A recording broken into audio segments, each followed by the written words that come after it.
Thank you for coming, everyone. That is actually false advertising. I'm not that thin anymore. I've stayed in Malaysia for around a few months to look into the outsourcing development of streamlined studios, which I'm going to introduce later. So a lot of nasi lemak, apparently. So now I have a big stomach. So I'll be going back to Japan day after tomorrow to slim down.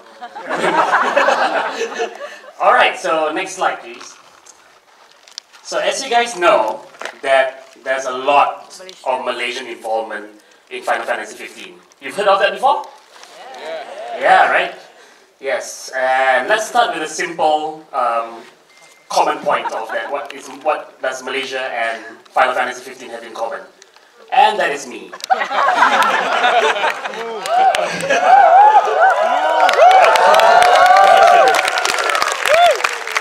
Okay, so I'm one of the lead game designers for Final Fantasy 15. I take care of the towns and the civilizations of the game, and I lead a bunch of modelers and artists and whatnot. They are very, very talented people. So you're going to play the game soon enough, right? So when you get into the town, please look at the effort that was put into those towns. It's really, really impressive. I have to see myself. Not yet. Excuse me. Okay, thank you. I'm not done yet. I'm also a game designer of Final Fantasy Type 0. Man, the screen is so big. Game designer of Final Fantasy Type 0. How many of you have played Final Fantasy Type 0?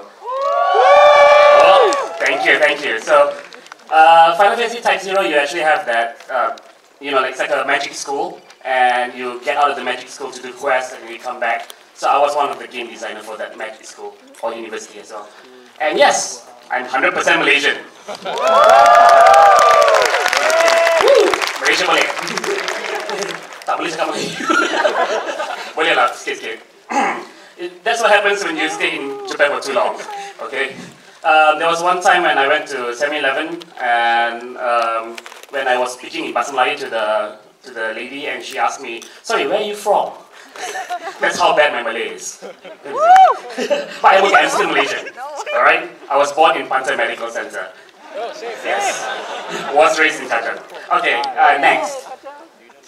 So what we do is, the world map director will give us, a map, a huge map, and then he will tell us, where the towns are. So my team and I have to come up with, the setting, the culture, and also the playability of the towns as well. And I'm sure you have seen some of these towns already, and you will be able to enjoy all of them in a few hours. Yep. Okay, next. Yes. Okay, the reason why I went to Japan was because, I opened an independent game company long time ago, and I did a few Flash games, and yeah, they got #1 and 3 respectively. But I wanted to grow more as a game designer, so I wanted to enter the game industry. So I bought a lot of books from Kinokuniya. Yeah, this is not a Kinokuniya didn't sponsor this event, by the way. But yeah, I bought game design books. One of them cost like 150 ringgit, or more. And they covered a lot of Western philosophies of game design, but I wanted to know more about Japanese game industry because, my favorite RPG is Final Fantasy 7. Right? That's the reason why, I love JRPGs, my first love, basically.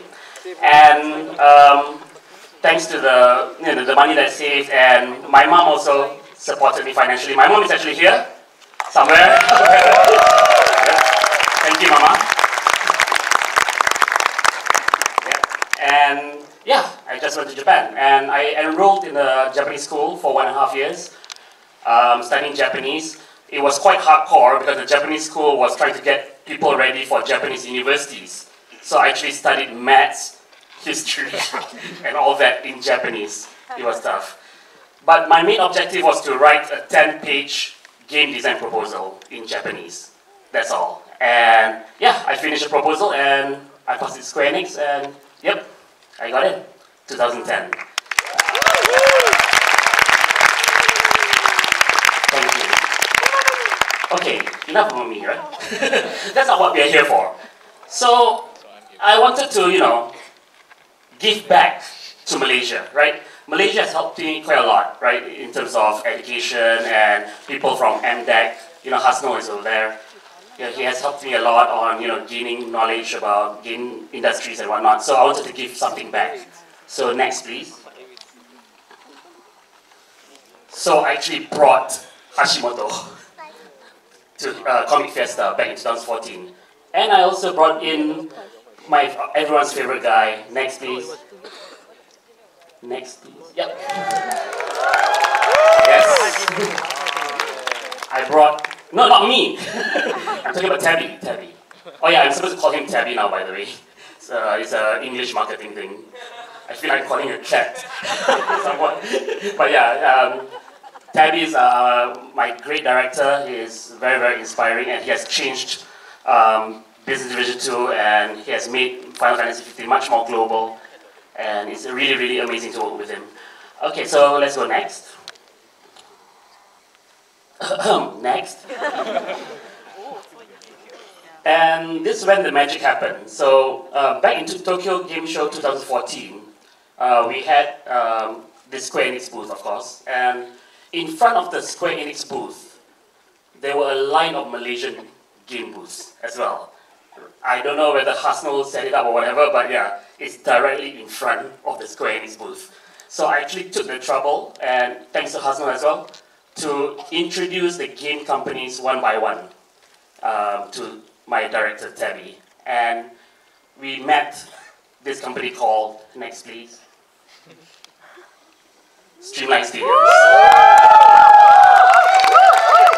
As you can tell, there are many employees in the audience right now. Okay, stop. Okay. So one way for me to give back to Malaysia is to give some jobs to Malaysia as well to work on Final Fantasy 15. So this is another way of how Malaysians are actually involved with Final Fantasy 15. So without further ado, I would like to ask the CEO of Streamline Studios, Alexander Fernandez, to give a talk.